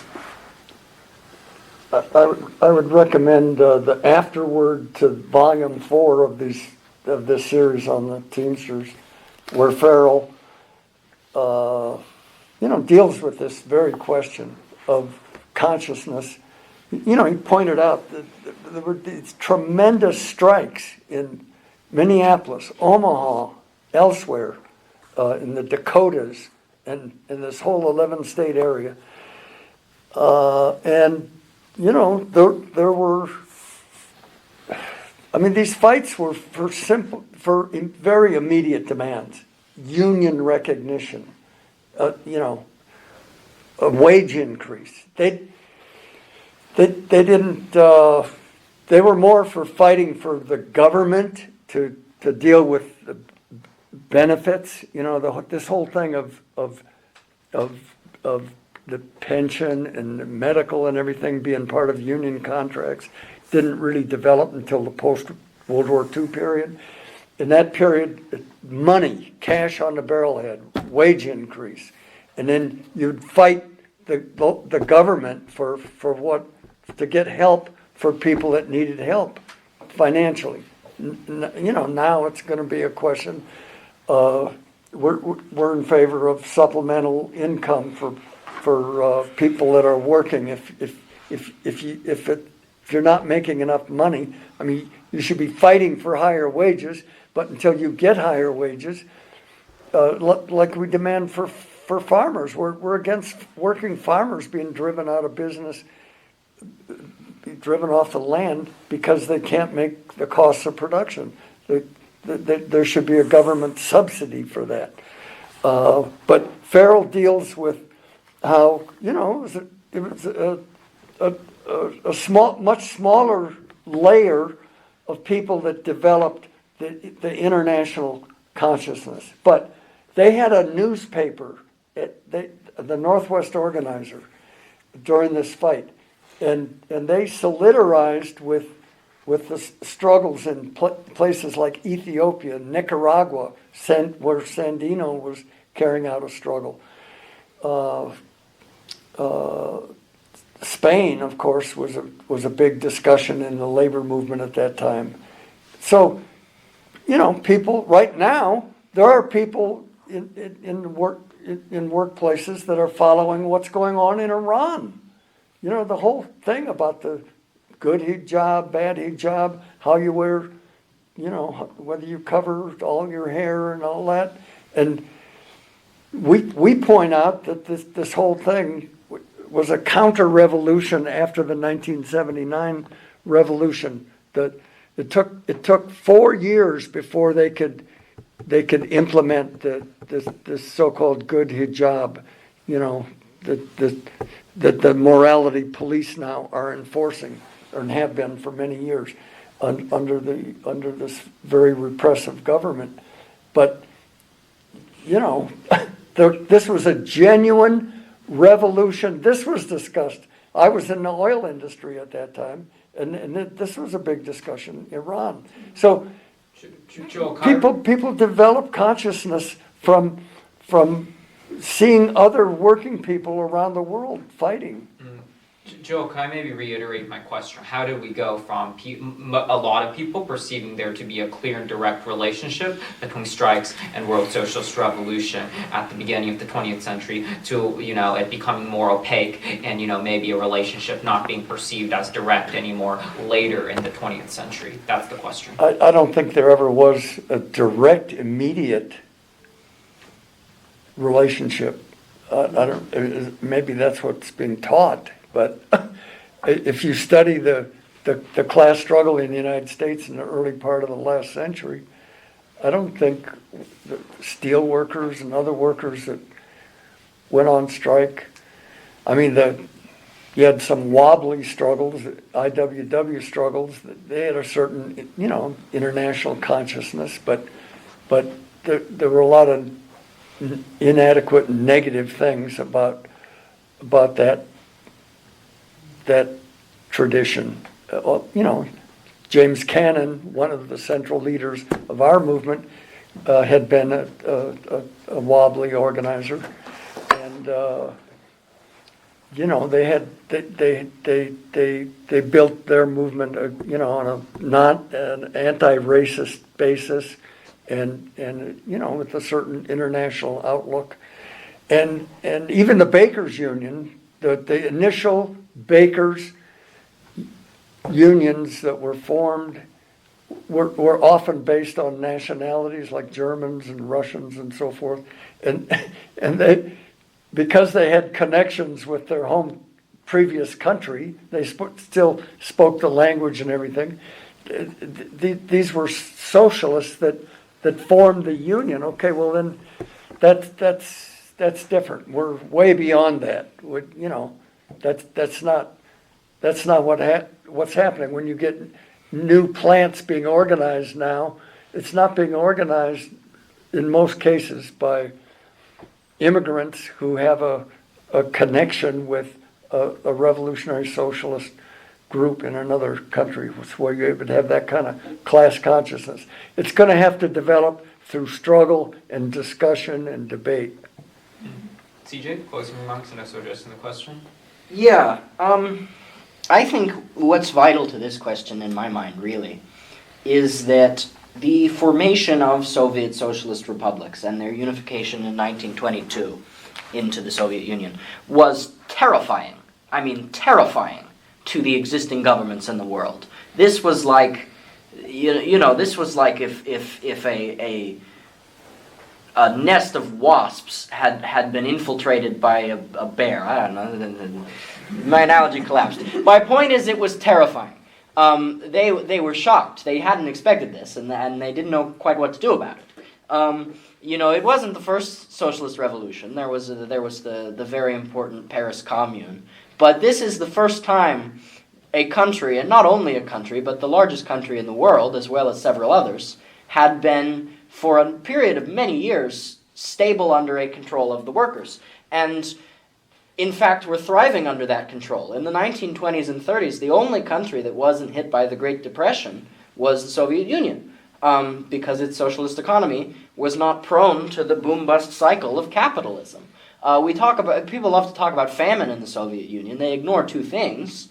In the first place, that famines occurred continually on a cycle every few years in countries like Ukraine, Kazakhstan, and Russia for hundreds of recorded years before the advent of socialism. And secondly, that they very notably stopped occurring under the tremendously productive socialist agricultural system of the sovkhozes and the kolkhozes, the worker-controlled collective and state farms.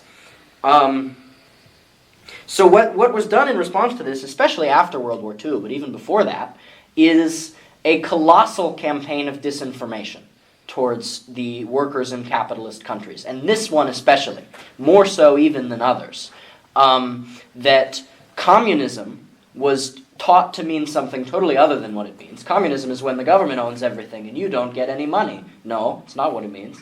But that's what was taught in American schools for decades. This teaching that Stalin and Hitler are basically equivalent. This teaching that the Soviet Union was a mess and that everyone starved, whereas before that, Tsarist Russia had been rich and happy, and nobody had ever starved. This teaching of the so-called evil empire, although by Reagan's time, the Soviet Union had somewhat sunk into imperialism and into capitalism and had been criticized by Mao. The United States is, of course, every bit as much an evil empire as the Soviet Union was. And I think the American working class was profoundly stunted in its understanding of its own position by this campaign of misinformation and miseducation, right? If you went to a factory in 1915 and started asking workers, say, what do you think about socialism? You'd get a lot of answers of, I'm pretty down with socialism. If you did that in the 1960s or the 1950s, you'd probably be arrested. You probably would. You'd be dragged before the HUAC. You talk about political repression in the Soviet Union. Well, what about what they did to Paul Robeson? So I think this stunting of political understanding, to the point that people far from, not only are they against socialism, they don't even know what it means, is a colossal plague in the United States clear through to the 1990s. And really, to a degree, still today in some parts of the country, and especially in the schools and the lower level educational facilities, meant that people certainly still had working class interests, because you can't just get rid of that. Workers still understood that their bosses were screwing them over, but they were completely unable to contextualize that in an understanding of political economy, because it had been so demonized and so buried under a mound of garbage. And I think it is now that people are beginning to clear that away. The working class is beginning to understand its position in a way that it didn't for a long time. You ask, and I say this, I'm a young person. I say this talking about young people. I speak mostly to people my own age, as is true of most people. But you go to young people today and you ask, how do you feel about capitalism? They understand that it's bad. In 1960s, you ask people, how do you feel about capitalism?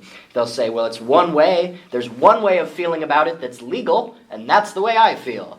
And of course, there are exceptions to that. There's the anti-war movement. But you look at, there's a great book I read recently, Heavy Radicals, about how totally communist organizing at that time was punished by the state and surveilled by the state, which made it hard for the majority of people to understand these things. And so now we have, again, an understanding of the capitalist system is, in the first place, contradictory and dysfunctional. In the second place, it is not required. There have been societies without it. There can be again. But I think the understanding still does not exist to the same degree that maybe it once did of what the alternative is. You ask workers, and you go to young workers today, people striking. Well, how do you feel about capitalism? Bad. Well, how do you feel about socialism? Good. Well, can you tell me what that is? Not really. And so I think it is miseducation that has stunted the understanding of strikes and what they can do for historical progress towards socialism. And it is correct education by communists, and ultimately by a communist party, that can reverse that and create the understanding of, yes, the working class has a unifying struggle that is a driving force in history and that drives it towards the liberation of humanity. I hope that answers the question. All right. Thanks, CJ, and thanks, Joel, and thanks to everyone for coming out.